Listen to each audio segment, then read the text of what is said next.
Show him some swagger. After a strange alien ship is seen in U.S. airspace, the Air Force sends a captain named Irons to check out what it is. While on the mission, Irons can't seem to tell what it is, but his superior sounds like she already knows what they're dealing with. Irons asks if he can engage, but his superior tells him to hold on. As he asks for confirmation again, he's told to disengage and return to base. Irons thinks there's something weird going on, so he disobeys the order and follows the ship to check out what it really is. Elsewhere, a man named Jack is camping in the woods with his wife, Lily, and his son, Charlie. Suddenly, an explosion happens not too far from the family, and Jack decides to head toward the scene to see what happened. Lily tries to stop him, but he says there might be people who need help over there. After this, Lily lets him leave, and he drives his van toward the scene of the crash. As he almost gets there, he sees a man on the road and goes down to ask who he is and if he knows what happened. The man turns out to be Irons, and he mentions that he was just involved in a collision. No, we had a collision. As Jack asks what he collided with, Irons just takes him to the crash scene. When they get there, they see the alien ship, which Irons calls an unidentified aerial phenomenon, or UAP. Jack looks shocked to see it, but Irons seems quite intrigued and says he's been waiting for a long time to be up close to such a ship. He adds that the technology in the UAP will change everything in the world. Suddenly, the UAP opens up and a strange ball-like object pops out. A computer voice then announces that the object is analyzing the planet. As it moves close to Irons, he nearly catches it, but the voice says he's not a worthy guardian. Guardian denied. The object then floats in front of Jack, and the automated voice mentions that he has been accepted as a device's guardian. As Jack holds it, the device pairs with him and shows him some visions. It then initiates a self-destruct mode for the UAP. As it explodes, Jack's device creates a protective shield for him while Irons is blasted away. Following this, Jack becomes a hero called the Guard, who fights crime in different countries. His identity remains unknown to the public, and he leaves people wondering if he's even a real person. Hey, there's something moving.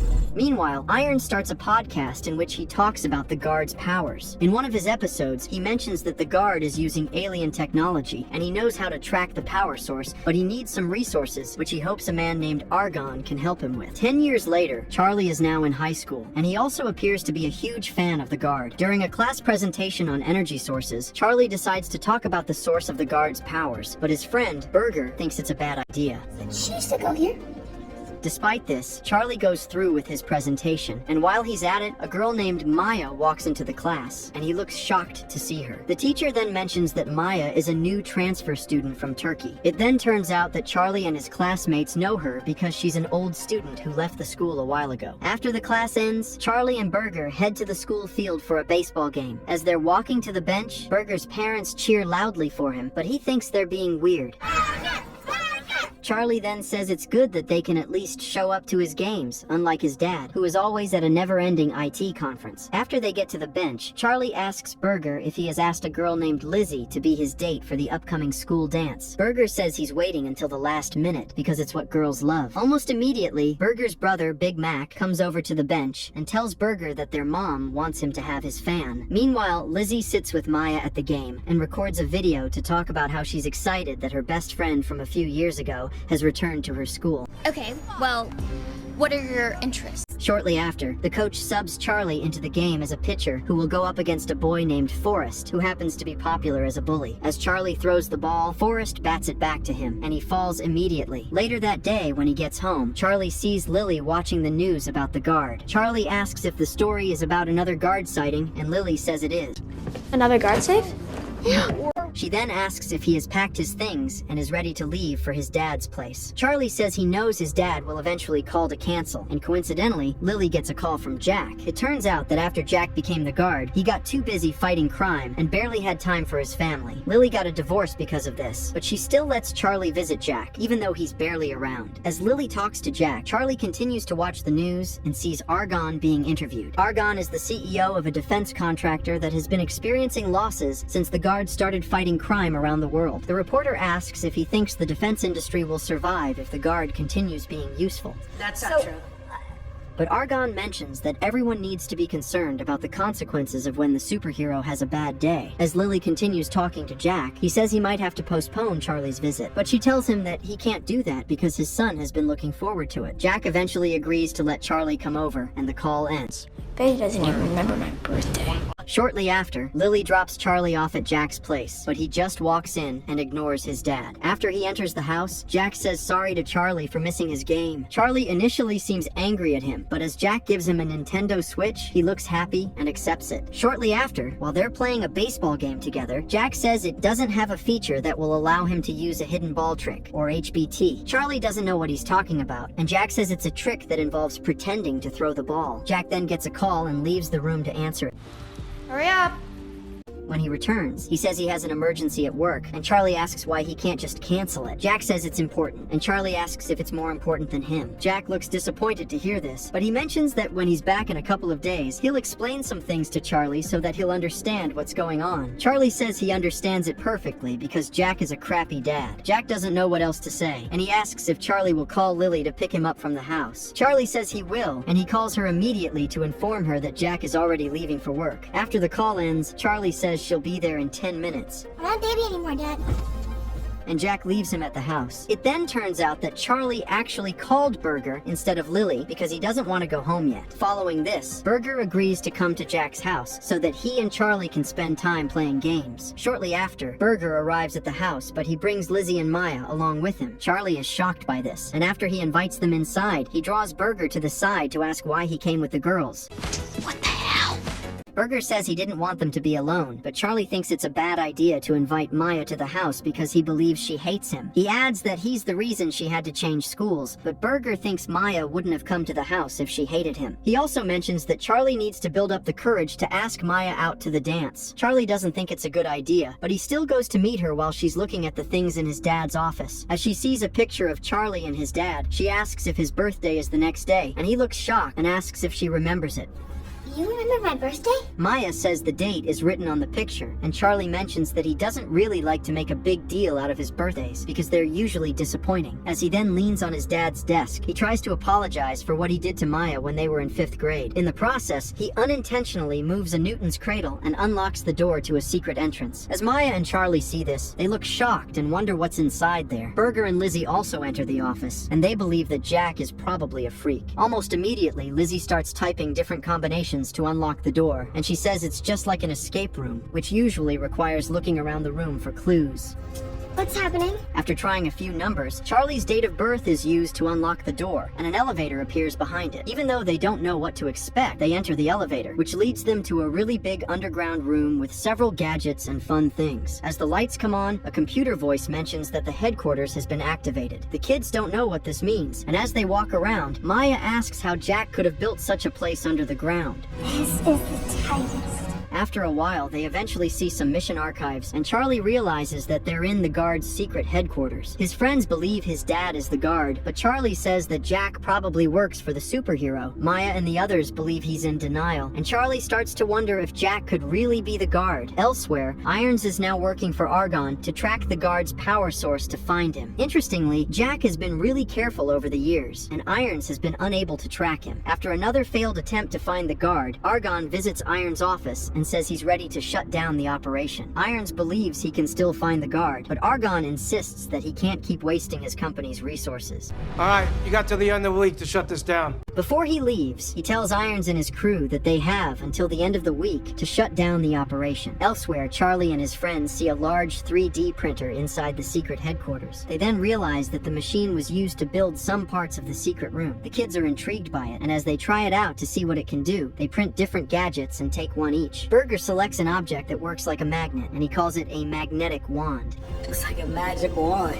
Charlie gets a strange bracelet that has a heads-up display, while Lizzie unknowingly picks up a bag that ends up being a jetpack. While Charlie is trying to understand the device he took, he mistakenly shoots a strong energy wave at Maya, and this knocks her out. As Charlie wonders if he killed her, Maya wakes up, and it turns out that the jacket she selected can actually minimize the impact of an attack. Just then, Burger shows them a small portal that makes his head disappear and reappear through another portal. They're all left intrigued by this. Guys, Look over here. And as Maya picks up a key on the table, the guard's G-Mobile gets summoned. The van looks quite similar to Jack's van, and Charlie starts wondering if his dad is really the guard. Meanwhile, Burger asks Lizzie to the dance, but she says she's already going with an older guy. Burger doesn't get this, and he looks disappointed that Lizzie won't be his date. Shortly after, Maya talks about the test they have the next day, and as Lizzie says she wishes she could help her friend with it, this gives her an idea.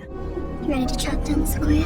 The next day, they take the G-Mobile to school, and while they're in class, the four friends work together to use the small portal to pass Maya's test paper to Lizzie so she can write down the answers for her. This works quite well, but as the teacher eventually sees Burger dropping the object into his locker, she asks what it is. Burger says it's a sculpture for his art class project, and even though the teacher doesn't believe this, she just lets him leave. Elsewhere, one of Iron's assistants, Virginia, gets a signal from the guard's power source and calls Irons to come and check it out. Meanwhile, Charlie tells his baseball coach to sub him into the game so he can go up against Forrest again. When he gets on the field, Charlie uses his bracelet to throw the ball really fast to ensure Forrest can't hit it in 3 attempts. The other team's coach cannot believe this, and as everyone still wonders how Charlie could do it, he and his friends leave the school with the G-Mobile. Charlie drives really fast, and this gets the cops to chase the van. Charlie then presses some buttons with Maya, and this releases some smoke bombs on the road. It also triggers a magnetic force to move some cars out of the way and block the cops. Irons and his crew continue to pick up strong signals from the guard's energy source, and Virginia says that the superhero has likely made a mistake for the first time in years.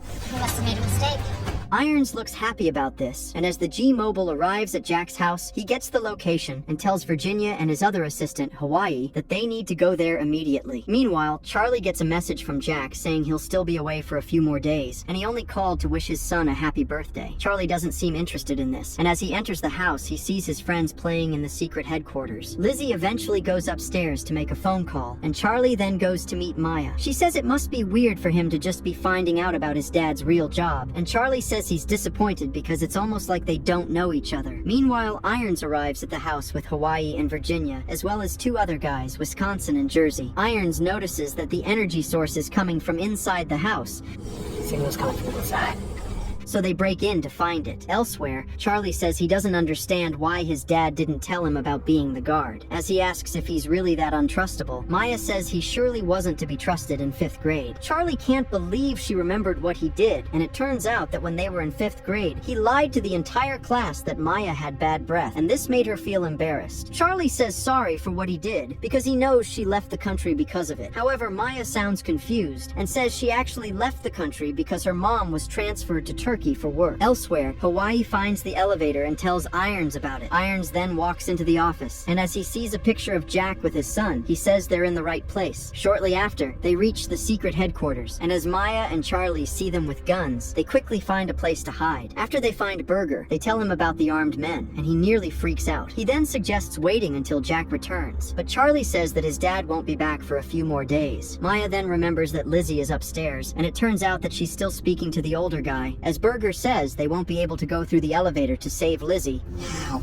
the only way out is the elevator. Charlie suggests checking the garage where the G-Mobile is parked. Meanwhile, Irons sees the guard's mission updates and realizes that he's not around. However, Virginia notices that there's hot tea on the table, and she says it seems they have company. Irons believes there might be other people in the headquarters looking for the source, so he tells Wisconsin and Virginia to check out the place while Hawaii and Jersey set up the signal blockers upstairs. Irons then puts the place on lockdown, and the kids are unable to enter the garage. Meanwhile, Jersey secretly calls Argon to inform him that they're already at the guard's house, but they've encountered a small problem. Argon doesn't seem pleased with this, and he says he's already on his way. After the call ends, Jersey sees Lizzie leaving the restroom and immediately runs after her. She eventually finds a good place to hide, and Jersey doesn't see her. As Charlie is running away with the others to find another place to hide, he sees the alien artifact. After he picks it up and looks into it, he sees some visions about how the world is headed for destruction. Burger and Maya eventually tell him that they need to go.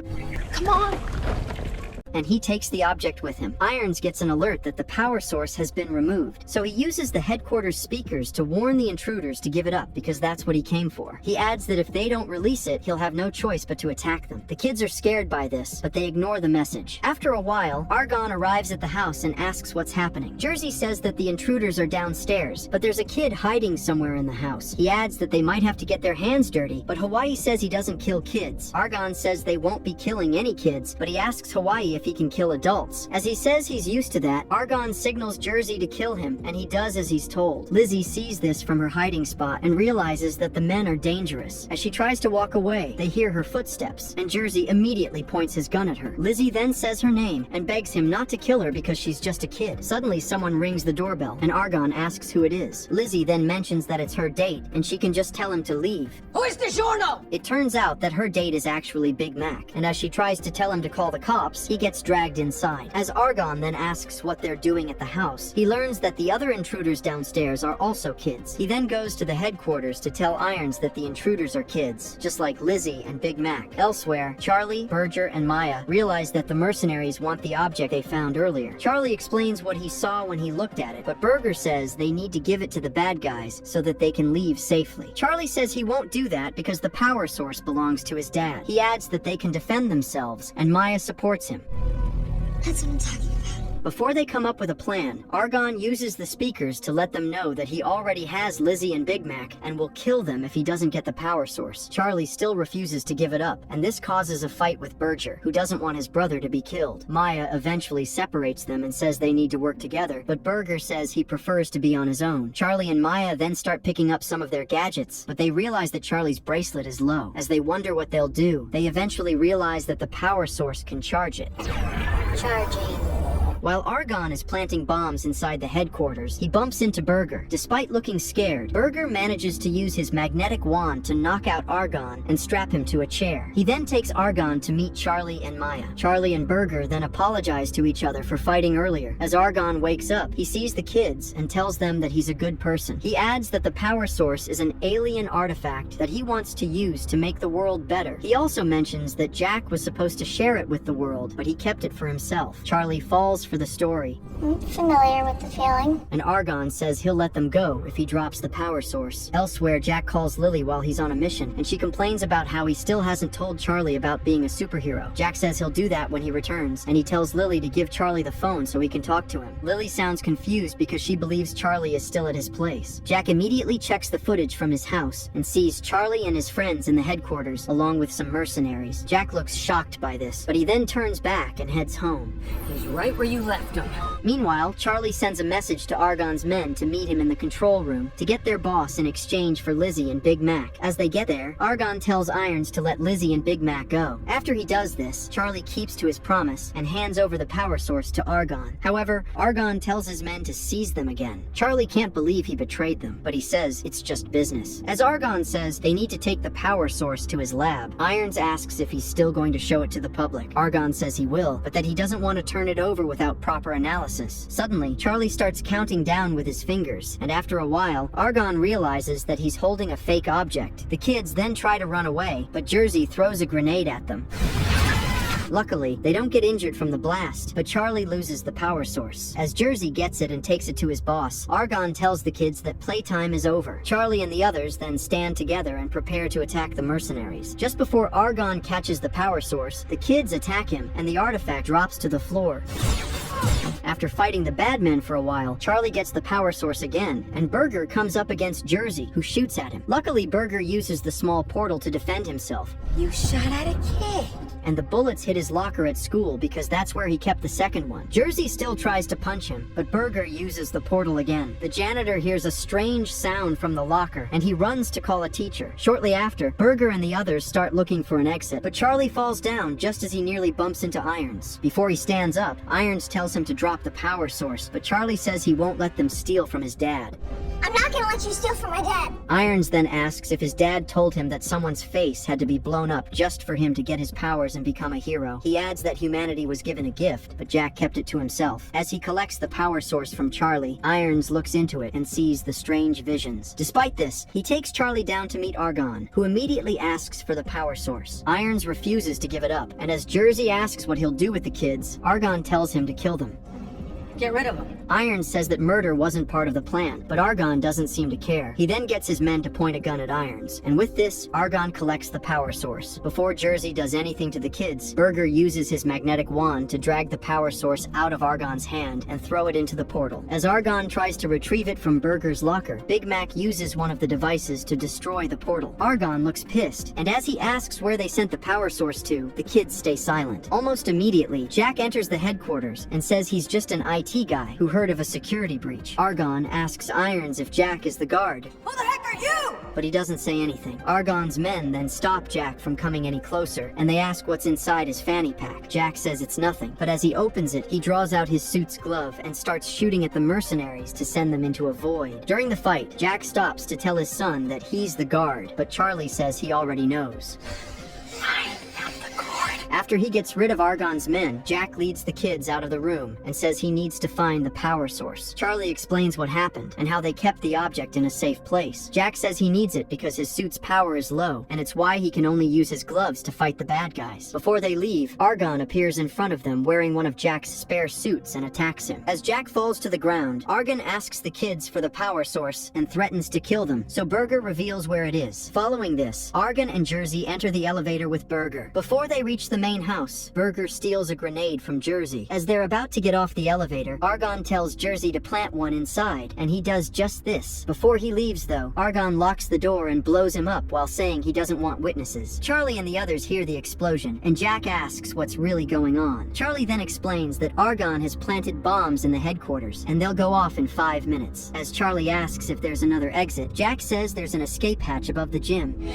There's an escape hatch above the gym. Before they head over there, Irons shows up and says it won't work because Argon has locked down the headquarters operating system with a new code. Since they have to do something as fast as possible, Charlie tells Irons to fix his dad's wounds while Lizzie tries to crack the code to get access to the system again. He then adds that he and Maya will get new jetpacks for everyone. As Irons helps with Jack's wounds, Jack asks why he's helping him, and he says he saw the visions. Jack says he hopes Irons now understands why he needed to protect it. He adds that it wasn't easy to do so because he lost his marriage and has a kid who now hates him. While Charlie and Maya are going to get the jetpacks, they get stuck in the 3D printer's chamber. Lizzie is still yet to crack the code, but just as some printed materials are about to crush Charlie and Maya, she unlocks the system. After this, they get the jetpacks and leave the headquarters before it explodes. As they get out, they notice that Argon's men are about to land from a helicopter, so Irons says he'll wait back to keep them busy. Elsewhere, Argon and Berger arrive at the school, but the power source is not inside his locker. As Berger wonders where it is,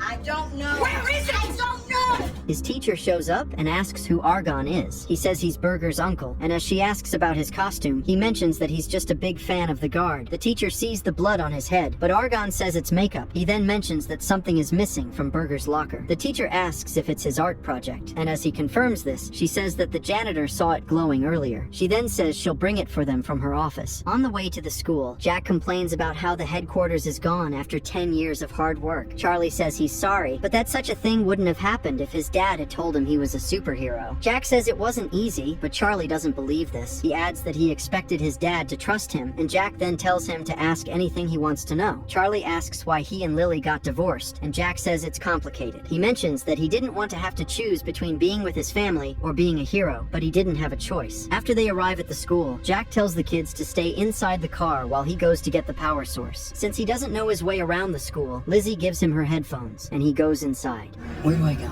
After a while, he walks past the school's trophy case and sees a picture of the baseball team, as well as a trophy Charlie won. Coincidentally, the teacher comes out with the power source, but she believes Argon is a bad person, so she taps his head and gives it to Berger instead. He then runs away and enters the venue for the school dance. Jack sees them running and immediately follows them. As Berger is trying to set off a bomb, Argon finds him. Before he hurts Berger, though, Jack shows up and confronts him. Unfortunately, Jack is no match for him without his powers, and as Charlie senses that something is wrong, he tries to get out of the car, but his friends remind him that his dad wanted them to stay inside. Charlie looks disappointed, but he says they can still stay in the car to help. Suddenly, he drives the car toward the school and presses a button that makes it go through the wall, just as Argon is about to kill Jack. As Argon gets distracted, Berger throws the power source to Jack, and he catches it. This helps him regain his full strength with his suit, and he immediately beats up Argon. He then gives the power source to Charlie and tells him to hold on to it.